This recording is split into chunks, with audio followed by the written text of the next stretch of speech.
এখন আমাদেরকে অত্যন্ত চমৎকার জরুরিভাবে দিক নির্দেশনা দিবেন আমাদের অধ্যমাদ্রাসার সিনিয়র উস্তাদ হযরত মাওলানা মুফতি উবাইদুল্লাহ রব্বানী সাহেব দামাত বরকাতুহ।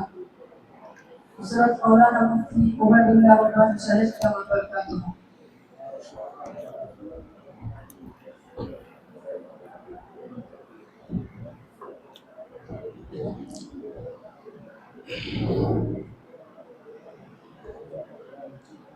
حامدا ومصليا ومسلما ما بعد. قال الله تعالى: وما أرسلنا من رسول إلا بلسان قومه ليبين لهم. صدق الله العظيم. আলহামদুলিল্লাহ, আল্লাহ তাআলার শেষ মেহেরবানি যে আল্লাহ তাআলা আমাদেরকে দীর্ঘ 7 দিন ব্যাপী একটা ভাষা কেন্দ্রিক মেহনত করার তৌফিক দিয়েছে। আমাদের উদ্দেশ্য যদি ভালো হয়, সৎ হয়, তাহলে আমাদের এই 8 দিনের কোর্সে আমরা যতটুকু সময় দিয়েছি, করেছি, মেহনত করেছি, প্রত্যেকটা সময়ের বিনিময়ে ইনশাআল্লাহ আল্লাহ তাআলা আমাদেরকে পরিপূর্ণ জাযা দান করবেন ইনশাআল্লাহ। প্রত্যেকটা ভাষা শেখার জন্য কিছু দিক নির্দেশনা আছে।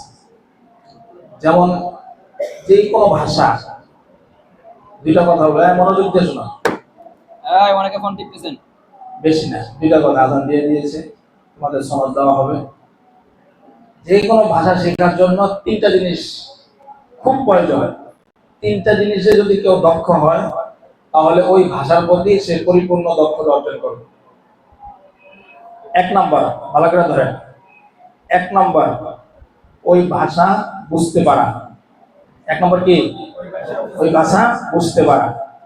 2 নাম্বার ওই ভাষা লিখতে পারা, ওই ভাষা লিখতে পারা। 3 নাম্বার ওই ভাষা নিজের ভাব, নিজের সমস্ত কিছু বলতে পারা, ভাব প্রকাশ করতে পারা।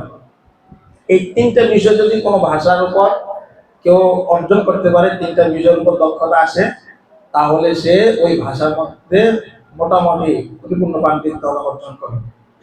লিখতে পারা, বলতে পারা, বুঝতে পারা। কথা বুঝতে পেরেছ? আর এখন ইংরেজি ভাষাটা অনেক অনেক প্রয়োজন। এটার প্রয়োজনীয়তা আমি বলে তোমাদেরকে শেষ করতে পারবো না। বর্তমান আমাদের উলামায়ে কেরাম একটা সময় ইংরেজি ভাষাকে শেখা হারাম বলছেন। কি বলছেন? হারাম বলছেন। কারণ আছে। কারণ ছিল আমাদের প্রধান শত্রু ছিল ব্রিটিশ। এই তারা আমাদের সাথে বিভিন্ন ভাবে, সামরিক ভাবে, ধর্মীয় ভাবে আমাদের সাথে বিভিন্ন রকমের যুদ্ধে লিপ্ত হয়েছে। এই জন্য ওই সময় উলামায়ে কেরাম ফতোয়া দিয়েছে ইংরেজি ভাষা শেখা হারাম। কিন্তু এখন কালের বিবর্তনে পরিক্রমায় বর্তমানে ইংরেজি ভাষা শেখা অনেক জরুরি হয়ে পড়েছে।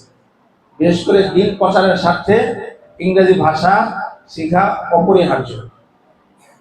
তাহলে তোমরা যেটা শিখছো, আমি দেখছি আলহামদুলিল্লাহ তোমাদের স্যার অনেক মেহনত করেছে। দোয়া করি স্যারকে আল্লাহ তাআলা জাযায়ে খায়র দান করেন।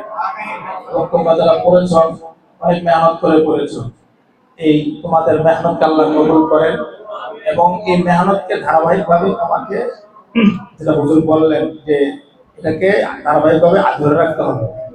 ধরে রাখলে একটা পর্যায়ে তুমি ইনশাআল্লাহ মোটামুটি দক্ষতা অর্জন করতে পারবে।